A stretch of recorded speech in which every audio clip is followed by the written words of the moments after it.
ni gammada namni gaanamaan diin rabbiitiin bultii jaarrate laaltee hanqina irraan gartoo isaa deemu yoonii figarte jiidhaan malee fuulli isaa ifaa walleenuu halkan dibaa bulte yeroo gaafatte mi'aa bulte takkaaf lama anaaf mijette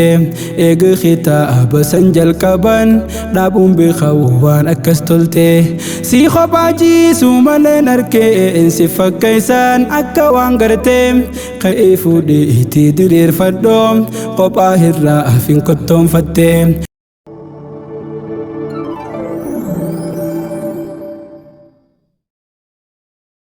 Gaa'ela diin yaa bultii halaal sin jiraachuudhaaf namuu hawwaa singilummaan kophaa jiraachuun hedduun ubbaanaa jirti qaawaa hanqina si agarree jirraa miidhaa malee hin qabdu bu'aa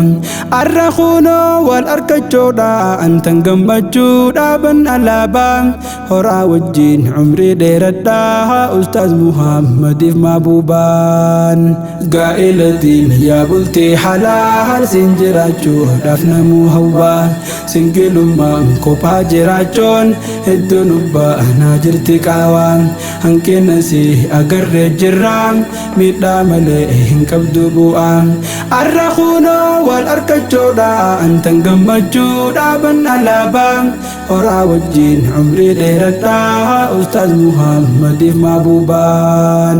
Ni gammada namni gaanamaan diin rabbiitiin bultii jaarrate laaltee hanqina irraan gartoo isaa deemu yoonii figarte jiidhaan malee fuulli isaa ifaa walleenuu halkan dibaa bulte yeroo gaafatte mi'aa bulte takkaaf lama anaaf mijette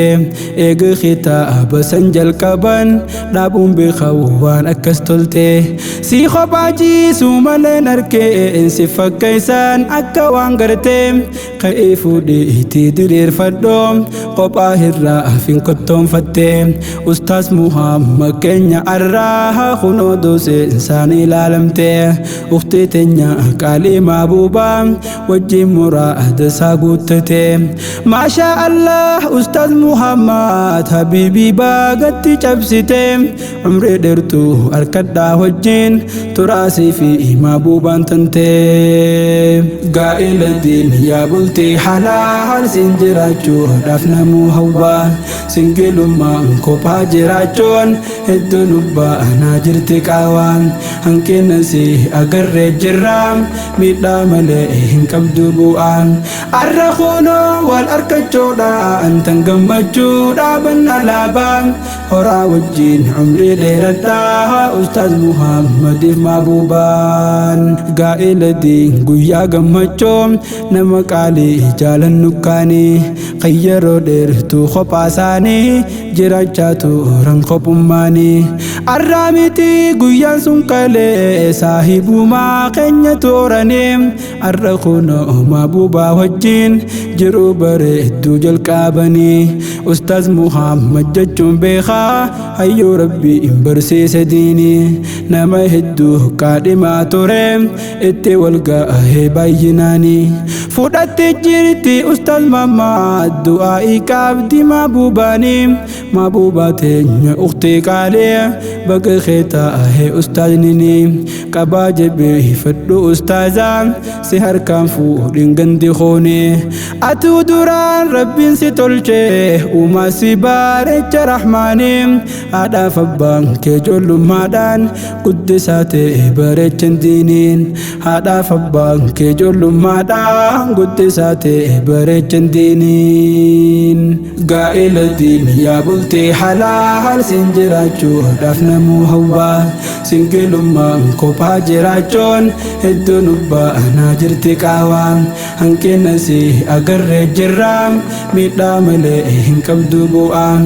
arra kunoo wal argachuudha antan gammachuu dhaaban alaabaa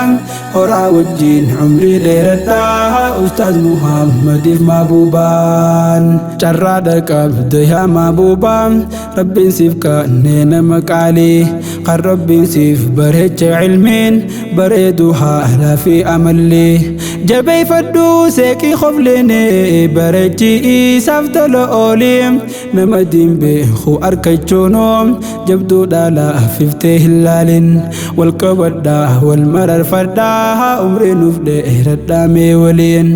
tola isaatii waliif sin qoodee irraa isin baasee sin gilee isin taasise guyyaa keessan akka isin feetan daabilee isiniif gammanneeti jirraa maasha Allah maatii fi aaliin gaa'ela diin yaa bultii halaal sin jiraachuudhaaf namuu hawwaa singilummaan kophaa jiraachuun hedduu nubbaanaa jirti qaawaan hanqina si agarree jirraa miidhaa malee hin qabdu bu'aan arra kunoo wal arkachuudha antan gammachuudha ban alaabaa horaa wajjin umrii dheeradhaa Ustaaz Muhammadiif mahbuubaan Ustaaz Muhammad san jechuun beekaa hayyuu gameessa diinii daa'ii rabbi lammiif raabsoo yeroo isaa wareeguudhaanii meeqa diiniin ifatti baasee wal barsiise rabbii guddaanii arra bultii jaarratan kunoo isaaf giftiin sama bubaanii isiniif gammanneeti jirraa jetti ijoolleen tee barattoonni asaantii fi ammas jamiilaan gammachuu waa jiruun jiranii Ustaaza keenyaatu gammadee ni gammannee jeni himanii nasheeda isaantu gumaachee hadiyyaadhaaf nakkannaatanii asaantii fi jamiilaa wajjin galatoomaa jenna isiniin asaantii fi jamiilaa wajjin galatoomaa jenna isiniin kannaata isaan galmaan gaheeraa